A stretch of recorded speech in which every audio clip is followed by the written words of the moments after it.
오늘 우리에게 주시는 말씀은 시편 79편 1절부터 13절입니다. 긍휼로 속히 영접하소서라는 제목으로 우리가 함께 하나님의 말씀을 나누겠습니다. 이 시편 79편은 이제 공동체의 애가입니다. 이 아삽이 아마 아삽 가문의 후손이겠죠. 이 아삽 가문의 후손이 지은 시이고요. 이제 아삽과 함께한 공동체가 하나님께 부르는 기도문 또는 이제 노래라고 할 수가 있습니다. 이 시편은 이제 시편 74편에 이야기했던 것과 같이 그런 배경을 가지고 있습니다. BC 587년에 예루살렘과 예루살렘 성전이 바벨론에 의해서 파괴된 사건, 그 사건을 배경으로 하고 있는 그런 시입니다. 시인과 이 공동체는요, 아마 이 예루살렘의 멸망 이후에 그 지역에 남아 있었던 사람들로 우리가 추정해 볼 수가 있습니다. 포로로 끌려간 사람들은 이제 예루살렘의 그 뒷 사정을 알 수가 없겠죠. 그래서 아마 포로로 다 끌려가고 그 땅에 그래도 남아있는 사람들 중에 경건한 사람들, 하나님을 찾는 사람들이 이 멸망 이후의 상황을 두고서 하나님 앞에 기도한 그런 기도로 우리가 생각을 해볼 수가 있겠습니다.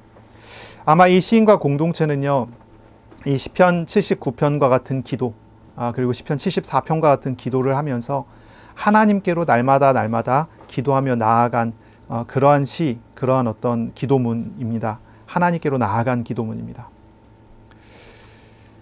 하나님께서는 이들의 기도를 들어주셨고, 이것이 이제 성경으로 기록이 됐죠. 그리고 하나님께서는 때가 찼을 때 선지자를 통해서 말씀하신 대로 이들을 이제 포로에서 회복시켜 주시고, 성전도 회복해 주시고, 대적도 물리치시는 그런 도우심을 하나님께서 보여주시게 됩니다.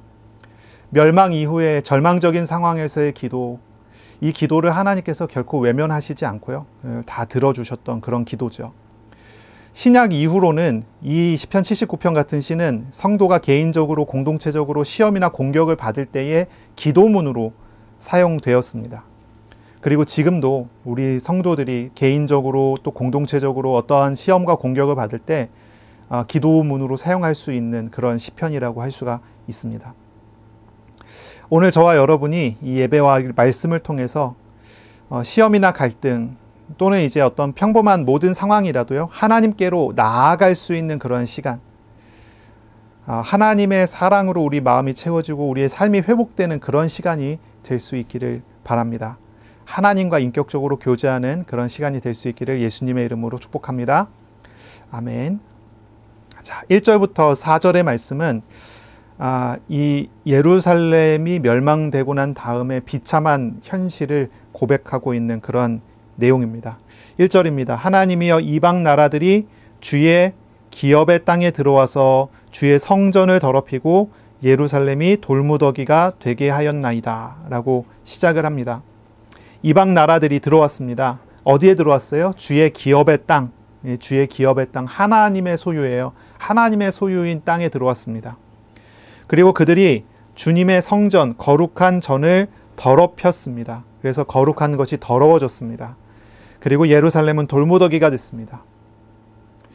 이거를 계속 이제 이야기를 하는 거예요. 이런 방식으로 이야기를 하는 거예요.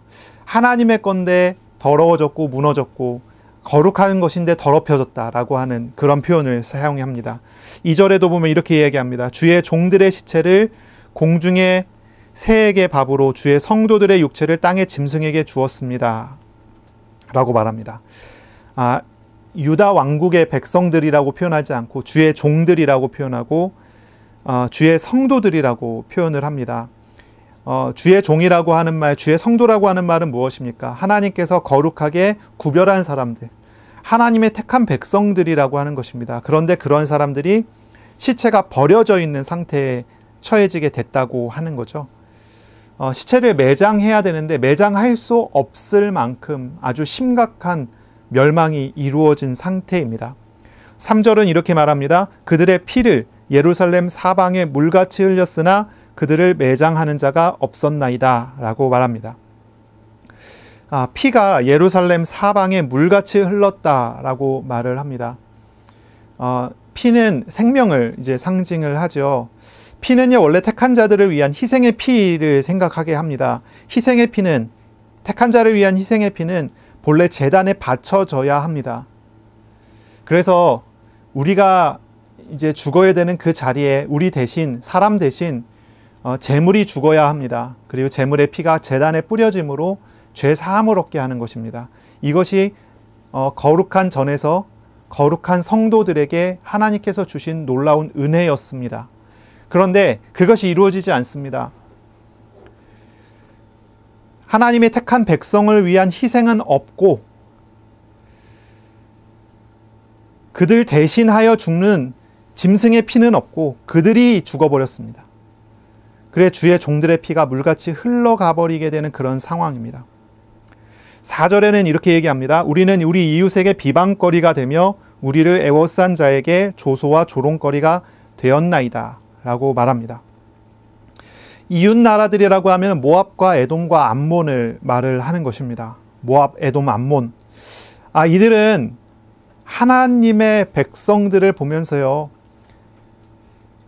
하나님의 백성들에게 사랑과 존경을 표시해야 하는 그러한 민족들입니다. 원래 그래야 되죠.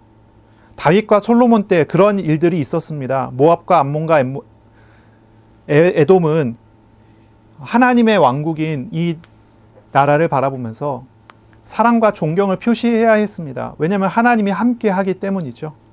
그러나 이들은 변화되었습니다. 그 관계는 깨졌습니다. 이웃들은 예루살렘이 바벨론에 함락되기 전후로 이스라엘을 약탈하는 자들이 되어버리고 말았고요. 이들은 하나님의 사람들을 조롱하는 사람들이 되어버리고 말았습니다. 시인은 이와 같은 비참한 상황을 하나님께 아뢰고 있습니다. 아주 비참한 이런 현실을 이야기하고 있어요. 그냥 이렇게 저렇게 어려움을 당하고 이렇게 멸망했습니다가 아닙니다. 원래 그러지 않아야 되는 우리들이 이러한 상황을 맞이했습니다라는 표현들을 하는 거예요. 그 땅은 원래 하나님의 기업이고 이 땅에 사는 사람들은 원래 주의 종이고 주의 성도이고 구별된 백성들이고, 그리고 그들을 위한 피는 제단에 뿌려져야 되는데 그렇지 않고 예루살렘에 강같이 흘러가 버리고, 그리고 존경받아야 되는 하나님의 백성들이, 하나님의 나라가 이제 조롱과 멸시와 약탈을 당하는 그런 나라가 돼버리고 말았다라고 하는 아주 비참한 상황을 하나님께 아뢰고 이야기합니다. 왜 이런 일이 벌어졌습니까? 왜 이런 일이 벌어졌습니까? 5절에 이렇게 표현합니다. 여호와여 어느 때까지니까 영원히 노하시리이까 주의 질투가 불붙듯 하시리이까 라고 말합니다. 이렇게 비참한 상황이 된 것은 하나님의 진노하심 그 결과라고 이야기하는 거죠. 하나님의 진노와 거기에 대한 결과입니다. 원래는 최상의 축복과 그리고 거룩함과 구별된 백성으로 살아야 되는 자신들이 왜 비참한 상태에 처해지게 됐습니까? 이들은 분명하게 진단하고 분명하게 분별하고 알게 됐습니다. 자신들의 잘못, 죄에 대한 하나님의 분노하심으로 이것을 진단하고 이것을 정리했습니다. 이스라엘이 멸망되기 전에 여러 선지자들은 이 죄에 대해서 계속 지적을 해왔습니다. 이사야를 통해서, 예레미야를 통해서, 여러 선지자들을 통해서 하나님은 이스라엘에게 계속적으로 경고를 하셨습니다. 죄에 대한 경고이고 멸망에 대한 경고입니다. 그러나 이들은 그 말을 듣지 않았습니다. 들으려 하지 않았습니다. 무엇이 이스라엘을 어렵게 만들었을까요? 그들은 이렇게 생각했습니다. 군사력의 문제다, 군인의 숫자의 문제다, 전략과 전술의 문제다라고 생각을 했어요. 그래서 바벨론을 대항하던 유다 민족들이, 유다 왕국이 그렇게 생각했기 때문에 군사력의 문제라면 군사가 많은 다른 나라와 연합을 하자라고 생각을 했어요. 그래서 이집트하고 연합을 해갖고 이제 바벨론에 대항을 하려고 했었죠. 여러 노력을 다했습니다. 군인들의 숫자를 늘리고 전략과 전술을 어떻게 개발을 하고 하려고 하는 여러 노력을 다했습니다. 그러나 그런 모든 노력들이 다 실패를 했어요. 왜냐하면 그들의 진짜 문제는 그것이 아니었기 때문입니다. 겉에 봤을 때는 그것이 문제인 것처럼 보였지만 실상은 그렇지 않았어요. 그들의 문제는 하나님의 노하심으로 인해서 하나님이 떠나신 그것이 진짜 문제였던 것이죠. 하나님은 예레미야와 이사야 선지자 같은 사람들을 통해서 이 실상을 여러 번이나 경고했지만 유다 왕국은 받아들이지 않았습니다. 그 말씀을 전하고 있는 예레미야를 감옥에 가두기까지 했어요. 결국은 말씀이 예언된 그대로 되고 난 다음에야 그 실상을 받아들이기 시작한 것입니다. 그리고 완전히 멸망되고, 그리고 아주 소수의 경건한 남은 자들을 통해서 이런 기도가 다시 들려지게 되는 거죠. 이 가나안 땅이라고 하는 곳, 이 유다 민족이 차지하고 있었던 그 땅은요, 어떤 곳입니까? 사실 그 당시에 가장 치열한 전쟁의 길목 중에 하나였다. 우리가 이렇게 이해를 할 수가 있습니다. 동북쪽으로는요, 이제 왕의 대로를 통해서 동북쪽으로는 아수르와 바벨론 같은 나라가 있습니다. 메소포타미아의 강대국들이 있습니다. 남쪽으로는 이집트라고 하는, 애굽이라고 하는 강력한 나라가 있습니다. 서쪽으로는 이제 헬라 제국과 나중에 로마가 일어나게 되죠. 이 가나안 땅은요, 그 길목에 있는 땅입니다. 그러니 어느 강한 나라가 일어나게 되면요, 거기에 언제나 휩쓸릴 수밖에 없는 그런 이 지역이 이 가나안 지역이고, 이 이스라엘이 있는 지역입니다. 과거에 하나님께서 함께하고 있었던 이스라엘은요, 어떤 강대국이 옆에 있어도 문제가 없었습니다. 오히려 그들을 모두 다 지배할 수 있는 그런 나라로 성장을 했었죠. 어떤 폭풍우 같은 문제가 와도 전혀 흔들림이 없었던 것이 이스라엘이었습니다. 그런데 이스라엘이 언제 문제가 됩니까? 언제 문제가 되죠? 그들이 우상을 섬기고 하나님을 떠나게 됐을 때 문제가 돼요. 그때 문제가 됩니다. 우상을 섬기고 하나님을 떠나려고 할 때 하나님은 그들에게 경고하시고 말씀하십니다. 돌아오라고 말씀하십니다. 그런데 그들이 듣지 않아요. 그러면 어떻게 됩니까? 하나님은 그들을 내버려 두십니다. 유기하셨다라고 표현합니다. 유기하셔요. 내버려 두세요. 그 결과 그들은요, 아주 심각한 실패를 거기에서 경험하게 됩니다. 폭풍우 같은 문제, 천재지변이 일어났을 때 배 위에서 사람들이 어떻게 살아남습니까? 스스로 살아날 수 없음을 보게 되고 알게 되는 것입니다. 그러나 하나님께서 그들을 완전히 멸망시키지 않으시고, 그때마다 하나님께서 그들을 구원하시고, 그래서 그들을 하나님께로 다시 돌아올 수 있도록 하시는 길을 항상 열어주셨죠. 그것이 사사기에 반복된 일들이었습니다. 그리고 이 유다 왕국의 이제 과정들이 그렇게 흘러갔었죠. 이제 중요한 시기가 되어 왔고, 하나님은 그들에게 중요한 메시지를 계속 던져왔습니다. 그러나 이들은 똑같이 또다시 하나님을 온전히 떠나버리고 맙니다. 그리고 하나님은 그들을 버려둡니다. 유기하십니다. 보호하시던 하나님이 그들을 내버려 두셨어요. 그 결과 이 유다 왕국은 멸망하게 되죠. 이것이 이 이스라엘의 상황이고, 이스라엘이 만나게 된 그런 이제 고통의 이유입니다. 물론 하나님께서 이스라엘을 완전히 버리시지는 않았죠. 어려움과 시련 속에서 그들이 말씀을 기억하고 회개하고 하나님께 돌아오는 사람들을 예비해 놓으셨어요. 그리고 하나님은 그들을 통해 다시 새로운 일들을 시작을 하시게 됩니다. 바로 오늘의 기도가 하나님께서 예비해 놓은 그런 사람들이 드린 기도문이라고 할 수가 있습니다. 비참한 상황 속에서 하나님의 자비하심을 통해 살아남은 소수의 공동체가 말씀을 기억하고 하나님께 은혜를, 자비를, 임재하심을 구하며 기도하며 나아가는 것입니다. 그때 또 하나님은 그들에게 오셔서 함께 하시고 그들을 통해 새로운 일들을 진행을 하시는 거죠. 8절, 9절을 우리가 함께 보겠습니다. 이렇게 이들은 기도합니다. 우리 조상들의 죄악을 기억하지 마시고 주의 긍휼로 우리를 속히 영접하소서. 우리가 매우 가련하게 되었나이다. 우리 구원의 하나님이여, 주의 이름의 영광스러운 행사를 위하여 우리를 도우시며 주의 이름을 증거하기 위하여 우리를 건지시며 우리 죄를 사하소서라고 기도합니다. 이들은 말하는 거예요. 지난 세대의 죄 때문에 우리를 비난하지 말아 주십시오. 지난 세대에 우리 조상들의 죄악을 이제 기억하지 말아 주십시오. 그리고 우리에게 긍휼을 베풀어 주십시오. 우리는 매우 가련하게 가난하게 되었습니다. 라고 고백을 하는 거예요. 이것은 예루살렘의 파괴가 바벨론이 강하고 이스라엘이 약하였기 때문에 일어난 것이 아니라 하나님의 백성에 대한 하나님 백성들의 죄에 대한 하나님의 징계라고 고백을 하는 거예요. 그래서 이들은 어떻게 합니까? 조상들이 범했던 죄에서 떠나서 하나님께 간구하는 그러한 모습으로 나오고 있는 것입니다. 이들은 매우 가난한, 가련한 모습으로 하나님의 긍휼을 간구하고 하나님께 외치는 거예요. 우리에게 다시 돌아와 달라고, 그리고 우리를 만나 달라고, 우리와 함께 해달라고 간구하는 것입니다. 자, 이렇게 기도하고 이렇게 기도할 수 있는 이 배경이 무엇입니까? 이들이 하나님의 언약과 하나님의 사랑을 알기 때문에 이렇게 기도할 수 있는 것입니다. 이렇게 기도하는 거예요. 언약을 의지해서 기도하고 있습니다.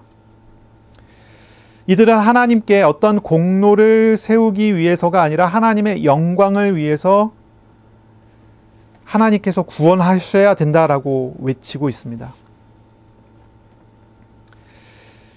우리가 하나님 앞에 기도할 때 우리는 무엇을 바라보면서 기도해야 됩니까? 우리가 무엇을 생각하면서 기도해야 됩니까? 우리는 사실 영적인 실상을 보면서 기도할 수 있어야 되고 영적인 실상을 보면서 하나님께로 나아갈 수 있어야 돼요. 우리가 어려움을 당하게 될 때, 문제 속에 있을 때 우리가 기도하는 내용들이 어디에 있습니까? 문제에 있습니까? 아니면 하나님이 함께 하심이 정말 기도의 제목으로 되어 있습니까? 이것이 굉장히 중요한 부분이거든요. 많은 사람들은 돈이 없으면 돈을 달라고 기도하지, 돈이 없는 것을 보면서 내가 하나님을 잊고 있었습니다, 하나님께서 나와 함께 하심을 알려주십시오라고 기도하지 않는 거죠. 심각한 실패와 고통을 경험한 이 사람들이 하나님께 기도하기를, 하나님 우리를 회복시켜 주십시오, 우리가 강대국이 되게 해주십시오, 우리가 저들을 이겨내고 회복하게 해주십시오, 이렇게 기도하지 않는다는 거예요. 이들이 어떻게 기도해요? 하나님 돌아와 주세요, 하나님 우리의 가난함을 봐주세요, 우리에게 긍휼을 베풀어 주세요. 하나님을 찾는 거예요. 하나님을 구하는 거예요. 오늘 제목이 긍휼로 속히 영접하소서라는 제목이거든요. 긍휼로, 하나님이 긍휼을 베풀어 주셔서 우리를 속히 영접해 주세요, 만나 주세요. 이것이 이들의 기도의 제목인 거예요. 이들은 실상을 받고 그 실상에 따라서 기도하고 있는 거예요. 껍데기가 아닌 거죠. 실상을 가지고 기도하는 거예요. 우리가 정말로 생각해 봐야 돼요. 뿌리가, 나무가 있어요. 나무에 뿌리가 상했어요. 그러면 뿌리부터 치료를 해야 돼요. 뿌리가 상해서 나무 가지가 문제가 있고 나뭇잎이 시들어가고 있다면 나무 가지와 나뭇잎에 영양제를 아무리 줘봐야 아무 의미가 없는 것입니다. 다시 시들고 또 다시 시들 수밖에 없어요. 뿌리를 치료해야 되지 않겠습니까? 근본에 대해서 다시 돌아봐야 돼요. 이스라엘이 군사력이 모자라서, 인구가 적어서, 무기의 질적인 차이로, 아니면 군사 전략이 모자라서 실패한 것이 아니에요. 겉으로는 그래 보여도 그 실상은 그렇지 않아요. 그들이 돈이 없어서도 아닙니다. 시인은 진단을 바르게 했습니다. 이 문제는 하나님 떠난 문제다라는 걸 본 거예요. 하나님이 함께 하실 때는 폭풍이 와도 괜찮았는데 하나님이 떠나서 보니 폭풍으로 인해서 죽게 된 것이 아닙니까? 그러므로 이들은요, 하나님께 돌아오기를 원한 것입니다. 가장 먼저 죄와 우상을 다 내다 버리는 것입니다. 조상의 죄들을 버린 것입니다. 그리고 하나님을 찾습니다. 하나님께 돌아와 달라고 하나님께 요청하는 것입니다. 인격적이신 하나님 앞에 온전한 백성다움을 회복하는 것, 이들이 하나님 앞에 나와 기도한 내용이 바로 이것입니다. 이런 것이 우리가 또한 나아가야 될 방향이고 내용입니다. 우리는 날마다 기도합니다. 복을 달라고 기도하지요. 지혜를 달라고 기도하죠. 건강을 달라고 기도하죠. 여러 가지 것들을 달라고 다 기도합니다. 우리가 기도하는 많은 내용들을 사실 종합해 보면 이런 것일 수 있습니다. 형통함을 주십시오. 세상 삶에 있어서의 형통함을 달라. 많은 사람들이 실제로 그렇게 기도하고 있습니다. 그런데 이것이 본질을 찾고 구하는 것입니까? 이것이 실상과 그 뿌리를 찾아서 기도하는 것입니까? 우리는 이 질문을 꼭 해야 되는 것입니다. 하나님과 만나는 삶을 살고 있습니까? 우리가 정말로 구해야 되는 것은 그것입니다. 하나님을 만나는 삶. 하나님과 동행하는 삶. 하나님께서 나와 함께 하심을 알아가는 삶. 이것이 우리에게 가장 중요한 것입니다. 이것을 놓쳤을 때 모든 문제가 오는 것입니다. 이것이 회복되면 어떤 것도 우리에게 문제가 되지 않습니다. 사람들은 폭풍우가 없게 해주십시오 기도하지만 실상은 세상은 폭풍우 속에 있는 세상입니다. 폭풍우 속에서라도 괜찮을 수 있는 진짜 본질, 하나님이 함께함을 알게 해달라고 기도해야 합니다. 그것이 이 세상 속에서 우리가 형통함, 진짜 형통함, 그 형통함을 누릴 수 있는 비밀이고 비결입니다. 시냇가에 심은 나무가 시절에 따라 열매를 맺습니다. 그 행사가 다 형통하게 됩니다. 시냇가에 심은 나무는 시내로부터 생수가 공급이 됩니다. 이 생수가 무엇입니까? 하나님의 말씀입니다. 복 있는 자는 어떤 사람입니까? 하나님의 말씀을 주야로 묵상하는 사람입니다. 하나님의 말씀을 따라 하나님과 동행하는 삶을 살 때 모든 것이 되어지는 것이지 반대는 되지 않습니다. 하나님 없이 어떤 응답, 어떤 역사가 일어나는 걸 기대하는 것은 그것은 올바른 방법이 분명히 아닌 것입니다. 이것이 정말 중요한 부분입니다. 이들은 긍휼로 속히 영접해 달라라고 기도했습니다. 이 말 안에는요, 굉장히 뭔가 좀 뭐랄까 불신자들이나 아니면 우상 섬기는 사람들은 이해할 수 없는 표현이 담겨져 있는 것입니다. 긍휼로 속히 영접하소서. 이게 얼마나 뭐랄까요? 이해하기 어려운 이야기인지 모릅니다. 우상 섬기는 사람들은 어떻게 기도합니까? 내가 이러한 대가를 줄 테니 이런 응답을 달라라고 기도합니다. 거래하는 것이 그들의 기본입니다. 세상도 마찬가지죠. 세상의 법칙들이 마찬가지입니다. 모두가 다 거래를 하고 있습니다. 공짜로 받는 것은 하나도 없습니다. 그런데 이 공동체는 하나님께 어떻게 기도해요? 공짜로 달라고 기도하는 거예요. 공짜로 달라고. 우리는 환난을 맞았습니다. 우리는 가련한 사람들입니다. 우리는 가난한 사람들입니다. 그러니 하나님께서 우리에게 긍휼을 베풀어 주십시오. 긍휼로 우리를 만나 주십시오. 이해가 되나요? 이게 어떻게 가능합니까? 어떤 우상도 이렇게 역사하는 우상은 없습니다. 어떤 신도 이렇게 역사하는 신은 없습니다. 모두가 다 대가를 바라고 그 대가를 가지고 거래를 하려고 하지, 공짜로 뭘 달라고 기도했을 때 그것을 응답받을 수 있는 사람이 어디 있습니까? 이 공동체는요, 구원을 얻을 만한 어떤 공로도 없고요, 어떤 가치도 없는 그런 사람들입니다. 이 공동체는요, 자신들을 가난한 사람들이라고 고백합니다. 가련한 사람들이라고 호소합니다. 하나님께 긍휼로 만나달라고 간구합니다. 이 공동체는 하나님의 구원을 거래하지 않습니다. 어떤 육신의 조건을 내세워서 하나님을 설득하려고 하지도 않습니다. 하나님 우리를 구원하시면 내가 하나님께 이렇게 할게요. 이런 것도 없어요. 아무것도 없어요. 정말 아무것도 없는 상태이기 때문에 그러기도 합니다. 이들은 가난한 마음으로 하나님을 찾습니다. 하나님께 긍휼을 달라고 호소할 뿐입니다. 어떻게 그렇게 할 수 있습니까? 이들은 하나님을 인격적이신 분으로 알고 언약 주시는 분으로, 언약을 주시고 그 언약을 성취하시는 분으로 믿고 있었기 때문에 이렇게 기도할 수 있었습니다. 이들은 하나님을 사랑과 긍휼로 만나주시는 아버지이심을 알았기 때문에 이렇게 기도한 것입니다.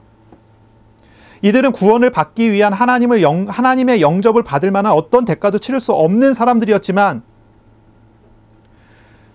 죄와 잘못에서 돌이켜 나와 하나님의 사랑과 긍휼을 간구함으로, 오직 하나님의 긍휼하심을 구함으로 하나님께 나아가고 있습니다. 그리고 하나님은요, 이 기도에 응답하여 주셨습니다. 하나님 이 기도에 응답하셨어요. 하나님은 소수의 공동체에 남은 이 사람들과 동행하시고 이후에 구원하시고 대적들을 심판하시는 응답으로 함께 하십니다. 기도할 때, 예배 드릴 때, 신앙생활을 할 때 우리에게 정말 중요한 게 있어요.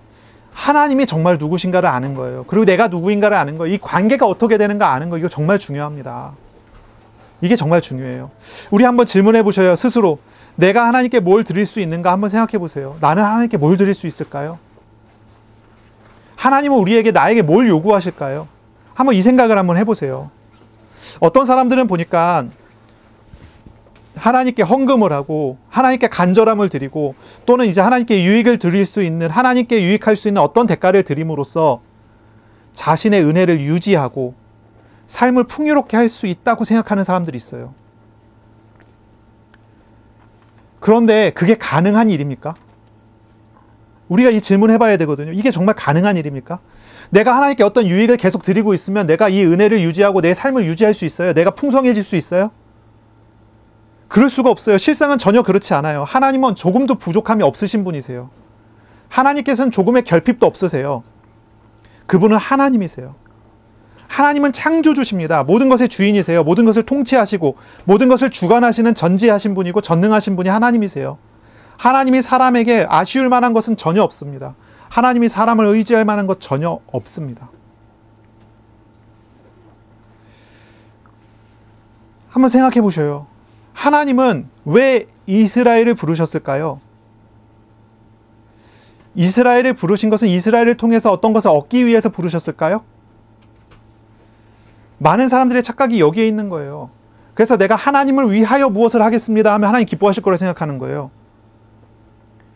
그러나 성경은 그렇게 설명을 하지 않고 그렇게 말하지 않는다는 거죠. 정반대의 이야기를 하는 거예요. 하나님이 이스라엘을 부르신 이유는 우리를 통해 어떤 유익을 얻고자 그 부르신 게 아니라는 거예요. 하나님은 사랑을 주시고 싶어서 부르셨어요. 사랑의 관계를 맺으시고자 부르셨어요. 하나님이 뭐가 부족해서가 아니에요. 하나님과 사람과의 관계는 서로의 필요를 채우기 위한 거래의 관계가 전혀 아닙니다. 하나님께서 사람들과 맺으신 언약은 거래가 아니었어요. 사랑을 주시는 일방적인, 인격적인 만남이었어요. 언약이 무엇입니까? 언약. 성경의 언약을 여러 군데에서 반복해서 설명을 하죠. 하나님이 우리의 하나님이 되시고 우리는 하나님의 백성이 되는 것이 언약입니다. 이것이 하나님께서 우리에게 주신 약속입니다. 이것은 사랑을 이유로 하나님께서 일방적으로 주신 은혜예요. 언약의 책임과 언약의 의무를 모두 하나님께서 짊어지시는 일방적인 약속이 언약입니다.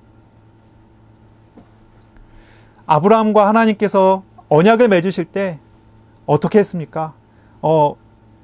재물들을 가지고 와서 다 쪼개서요, 반을 갈라놨어요. 원래 이 고대 시대의 언약을 맺으면요, 재물을 갖다가 반을 갈라갖고 놓고요, 그 사이의 길을 두 사람이 걸어가게 하는 거예요. 그래서 이 언약을 어기면 이 재물들처럼 쪼개지게 된다라고 하는 그런 약속이에요. 그런데 하나님께서 나타나셔서 어떻게 하셨어요? 아브라함은 그대로 두시고 하나님 혼자 그 사이를 지나가십니다. 이건 뭘 이야기합니까? 언약의 책임과 의무를 하나님이 지신다는 거예요. 하나님과 이스라엘의 관계가 그래요. 하나님과 우리와의 관계가 그렇습니다. 이거는 일방적인 관계예요. 신명기 7장 6절부터 9절까지를 읽어보면 이 언약의 관계를 또 설명을 하는데요. 이렇게 표현합니다. 너는 여호와 내 하나님의 성민이라. 성민이라는 말은 거룩한 백성이라 얘기죠. 구별된 백성이라. 하나님 구별시켰어요, 이스라엘을요. 너의 하나님 여호와께서 지상의 만민 중에서 너를 자기 기업의 백성으로 택하셨나니 여호와께서 너희를 기뻐하시고 너희를 택하심은, 이 택하신 이유가 나옵니다. 그 이유가 무엇입니까? 너희가 다른 민족보다 숫자가 많기 때문이 아니니라. 숫자가 많기 때문에 택한 게 아니라 그래요. 오히려 모든 민족 중에서 가장 적으니라. 이유가 숫자가 많아서도 아니고 이들이 어떤 뛰어난 것이 있어서도 아니에요. 8절입니다. 신명기 7장 8절. 여호와께서 다만 너희를 사랑하심으로 말미암아 또는 너희 조상들에게 하신 맹세를 지키려 하심으로 말미암아 이제 출애굽시켰다 하는 얘기가 여기 나오고요. 9절에 이렇게 표현합니다. 그런즉 이제 언약을 이야기하고 그 언약에 대해서 설명하고, 그러니까 너희는 이렇게 해라. 뭘 이야기합니까? 그런즉 너희는 알라 오직 너의 하나님 여호와는 하나님이시오 신실하신 하나님이시라 라고 표현합니다. 하나님은 어떤 분이시라고요? 신실하신 하나님, 사랑의 하나님, 신실하신 하나님. 이것이 하나님이에요. 하나님이 자기 백성을 향한 어떤 태도이고 자세입니다. 하나님과 사람은 거래 관계가 전혀 아니라는 거예요. 하나님은 우리의 아버지가 되시고 우리의 하나님이 되셔서 우리를 사랑으로 또 신실하심으로 우리를 책임지시고 동행하시고 은혜 주시고자 하신다는 거죠. 하나님을 믿는 우리는요, 무엇보다 이것을 먼저 알아야 합니다. 하나님이 우리를 사랑하셔서 구원하시고 사랑하셔서 찾아와 동행하시는 분이라는 것, 이것을 먼저 알아야 합니다.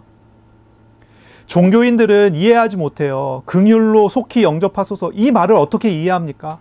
나는 가난하니, 나는 할 수 있는 게 전혀 없으니 나는 황폐하게 되었습니다 라고 하면서 긍휼로 나를 영접해 주십시오 라고 하는 이 말을 이 종교인들은 이해할 수가 없어요. 불신자들도 이해할 수가 없어요. 그러나 이것은 사실입니다. 하나님께서 우리에게 이렇게 하시는 거예요. 우리가 하나님께 어떤 대가도 치를 수 없고 어떤 것을 내세울 수도 없지만 하나님은 우리를 긍휼로 보고 계시고 긍휼로 만나 주신다는 거죠. 이 은혜를 알게 될 때 우리가 환난과 시험 속에서도 바르게 기도할 수 있고 바르게 나아갈 수가 있는 것입니다. 환난이 있습니까? 시험이 있습니까? 황폐함이 있습니까? 혹시 가난함이나 비참한 처지에 있습니까? 여기서 우리가 무엇을 해야 됩니까? 어떻게 해야 합니까? 긍휼을 주시는 하나님을 찾아가야 할 것입니다. 그때 우리는 은혜를 받습니다. 그때 우리는 회복을 경험하게 됩니다. 하나님은 은혜와 긍휼의 하나님이세요. 비참한 처지에 있는 우리를 짊어져 주시고 우리에게 아버지가 되어 주신 분이 하나님이세요. 바로 그 하나님을 찾는 것. 절망 속에 있는 사람에게 유일한 소망이 있다면 그 절망을 짊어지신 분이 계시다는 것입니다. 그분을 만날 때 진짜 그 안에서 소망이 일어나고 변화가 일어날 수가 있게 되는 거죠. 하나님께 기도해야 돼요. 우리에게 아버지가 되어주신 하나님을 찾고 구하는 기도로 나아갈 수 있어야 되겠습니다. 오늘 제목처럼 오직 긍휼로 나를 속히 영접해달라고 기도하는 그런 우리들이 되어야 되겠습니다. 내 마음 내 속에서 동행하시며 하나님을 더 알아가게 하시며 나를 인도해달라고 구하는 그러한 기도로 나아갈 수 있어야 될 거예요. 평범한 일상 속에 있는 성도들도 마찬가지입니다. 어지럽고 혼란스러운 세상 속에서 우리는 하나님을 의지하면서 살아가야 합니다. 폭풍우가 몰아치는 곳에서 배 위에 있다고 한다면 어떻게 살까요? 어떻게 살까요? 광야 같은 곳, 먹을 것이 없고 길도 없고 뜨겁고 차가운 바로 그곳에서 어떻게 살아남습니까? 우리를 만나주시는 분, 우리와 함께 하시는 분을 찾을 때 만날 때 그 속에서 살아남고 살아갈 수가 있게 되는 거죠. 하나님 앞에 겸손히 가난한 마음으로 긍휼로 나를 만나주시고 동행하시는 하나님을 구하며 하나님께로 나아가는 저와 여러분이 돼야 되겠습니다. 이 기도는요, 이 시편 79편은요, 크게 두 가지를 간구하는 내용입니다. 하나는 구원하심을 구하는 거죠. 구원해달라고 이제 구하는 거예요. 어려움과 고통과 하나님 없는 삶에서 구원하시기를 구하는 것. 이것이 이제 기도의 큰 한 가지고요. 기도 제목의 큰 한 가지고, 두 번째는요, 원수들에 대해서 복수를 구하는 것입니다. 이것이 이 기도의 두 번째 내용입니다. 그래서 보면은 이제 5절부터 7절이나 10절부터 12절까지는 원수에 대한 복수를 요청하는 기도이고요. 8절, 9절은 이제 구원을 요청하는 기도입니다. 이제 구원에 대해서는 우리가 방금 이야기를 했고요. 이제 복수에 대한 이야기, 이 복수를 위한 기도에 대해서 우리가 조금 이야기를 해야 되겠습니다. 원수들에 대해서 보복을 요청하는 기도인데요. 우리가 여러 번 질문했었죠. 이렇게 기도하는 것이 옳을까요? 성경에 여러 군데에 나오잖아요. 저주 기도, 저주시 이런 게 나오잖아요. 이런 게 옳은 기도의 방법일까요? 이 기도는 옳을 수도 있고 틀릴 수도 있어요.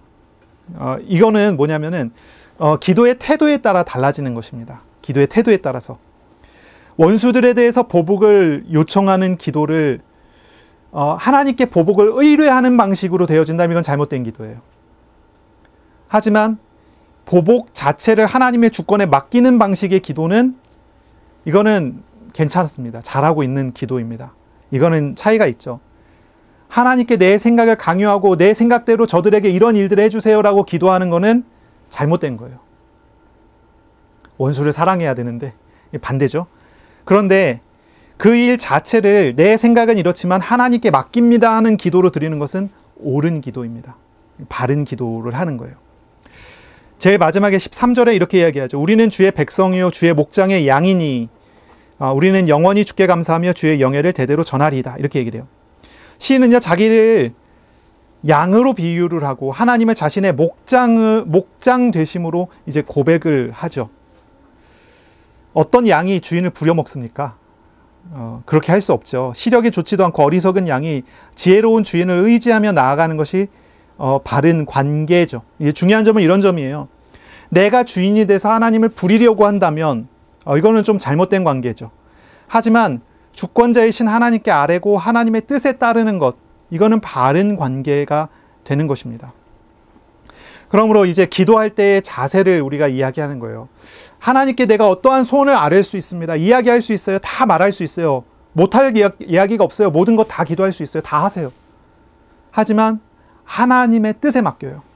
내 소원은 이렇지만 하나님의 뜻에 맡깁니다. 이렇게 된다면 하나님께서 응답하실 때 뭐라 그러죠? 하나님의 뜻에 맞게 선하신 방식대로 응답을 하셔요. 그리고 그것은 진짜 기쁨과 진짜 행복으로 다가올 수 있는 응답으로 주시는 것입니다. 기도할 때 우리는요, 과거에 얽매이지 않도록 기도해야 합니다. 비참한 현실에도 얽매이지 않도록 기도해야 됩니다. 그리고 실상이신 하나님만을 소망하며 나아가는 기도를 해야 합니다. 하나님을 신뢰하고 믿고 맡기는 기도로 우리는 나아가야 하죠. 이게 중요한 부분입니다.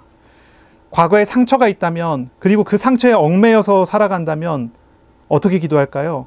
상처로 인해서 과장된 기도를 할 수밖에 없어요. 그렇죠? 상처에 얽매인 만큼은 거기에 매여서 계속 하나님을 강요하는 기도로 나아갈 수밖에 없는 것입니다. 그런데 그 과거의 상처도, 그리고 현실의 어떠한 비참한 현실도 하나님께 맡기는 기도로 나아갈 수 있다면 어떻게 됩니까? 그것은 하나의 발판이 되어지고 새로운 응답과 새로운 역사로 나아갈 수 있는 그런 힘이 되어지게 되죠. 이사야 43장 18절 19절에 이런 구절이 있습니다. 너희는 이전 일을 기억하지 말며 옛날 일을 생각하지 말라. 보라, 내가 새 일을 행하리니 이제 나타낼 것이라. 이 43장 18절 이전에는 뭔 이야기를 하냐면 이런 이야기를 해요. 포로 시기 이후에, 포로 시기 이전에, 포로 시기로 말미암아 일어났었던 일에 대해서 하나님께서 구원하시고 심판하시는 일을 하실 것이다라고 이야기를 하는 거예요. 그렇죠? 우리가 읽은 이 기도 제목, 이 기도의 내용에 대해서 하나님이 실행하시는 것에 대해서 이야기를 하는 거예요.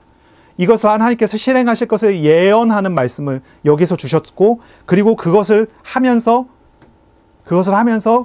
기도자가 갖추어야 되는 자세에 대해서 말하는 거예요.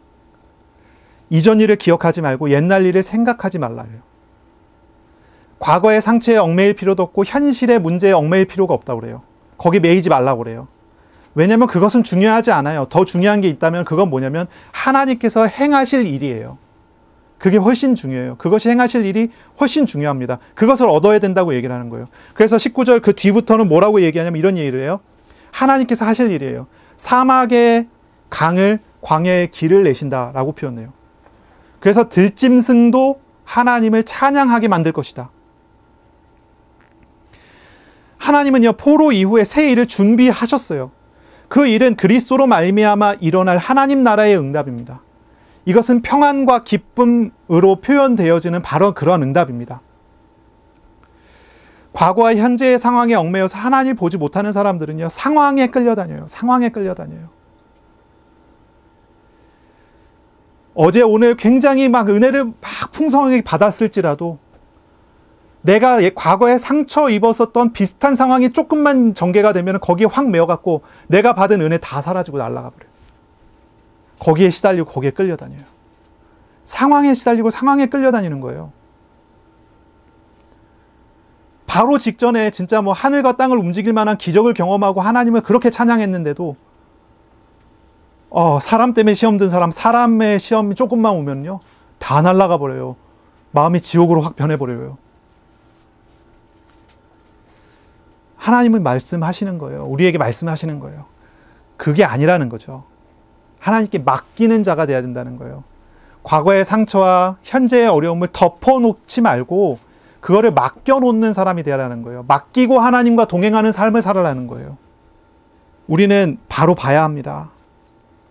상황에 매여서 하나님을 보지 않게 되면 상황에 끌려다니게 되지만, 우리를 찾아와서 사랑을 주시고 긍휼로 영접하여 주시고 동행하시는 하나님을 보는 사람은 현실 상황을 넘어서 우리의 삶에 주시는 하나님의 나라의 실상을 누리는 그런 사람으로 살아갈 수 있게 되는 것입니다. 하나님은 지금 계속 말씀하고 계시고, 그리고 말씀을 성취하심으로 우리의 삶에 하나님의 나라를 경험하게 하시고 누리게 하시는 그 과정으로 우리를 이끌어 가십니다. 이것을 우리는 따라가야 하는 것입니다. 13절 보세요. 우리는 주의 백성이요 주의 목장의 양입니다 라고 고백합니다. 하나님의 백성됨을 알고 주의 목장의 양됨을 아는 사람은 어떻게 합니까? 바로 그 뒤에 나오죠. 영원히 주께 감사하며 주의 영예를 대대에 전하리이다. 영예를 전한다라고 표현했지만 정확한 표현은 찬양하겠습니다 라고 번역하는 게 조금 더 정확한 표현이에요. 하나님께 감사하고 하나님을 찬양하는 사람으로 살게 되는 것입니다. 이들의 상황은 여전히 절망적인 상황입니다. 그러나 이들은 감사하고 찬양하는 사람으로 변화가 됩니다. 모든 것이 그대로 있지만 단 한 가지를 발견하게 됐을 때 하나님이 찾아오시고 만나주시고 긍휼로 영접하여 주시는 그 은혜를 경험하게 될 때 바로 이러한 감사와 찬양이 그 안에서부터 일어나게 되는 것이죠. 이 주간에 긍휼의 하나님을 만나는 시간이 되기를 바랍니다. 하나님과 교제하고 동행하는 도전이 있는 그런 시간이 될 수 있기를 축복합니다. 아멘. 그리고 또한 이 주간에 좀 실천해 보셨으면 좋겠어요. 실천하세요. 욕심과 죄와 우상을 내려놓고 하나님께로 나아가는 우리 개인의 경건의 시간을 회복하도록 개인 경건의 시간을 좀 실천해 보시기를 바랍니다. 그래서 죄에서 돌이켜 하나님을 만나는 시간, 이것이 우리에게 필요한 것입니다. 또한 말씀을 묵상하시면서 말씀하시는 하나님과 교제하세요. 하나님을 대면하고 그 마음과 생각을 배워가는 하나님의 마음을, 하나님의 생각을 우리 마음에 채우는 그러한 시간이 될 수 있도록 그 시간을 활용하시길 바랍니다. 말씀을 따라 기도하시길 바랍니다. 그리고 또한 삶의 자리로 나아갈 때 현장에서 말씀을 따라 작은 실천을 또한 작정하고 도전해 나가는 그런 시간이 될 수 있기를 바랍니다. 기도하겠습니다. 하나님 아버지 감사합니다. 오늘 우리에게 말씀하시고 또 말씀을 이루어 가실 하나님을 찬양합니다. 우리는 부족하고 우리는 가난하고 우리는 가련한 사람들입니다. 주님, 주님의 긍휼이 필요합니다. 주님, 이 주간 긍휼로 우리를 영접하여 주시고 만나 주시고 동행하시는 하나님을 경험하도록 알아가도록 복을 내려 주옵소서. 우리의 삶의 자리자리마다 하나님의 나라가, 하나님의 기쁨과 평안이 넘쳐나도록 우리의 걸음을 주장하시고 인도하여 주옵소서. 감사합니다. 예수님의 이름으로 기도합니다. 아멘. 우리 구주 예수 그리스도의 은혜와 하나님 아버지의 사랑하심과 성령님의 교통하심이 이제로 영원까지 항상 함께 있을지어다. 아멘.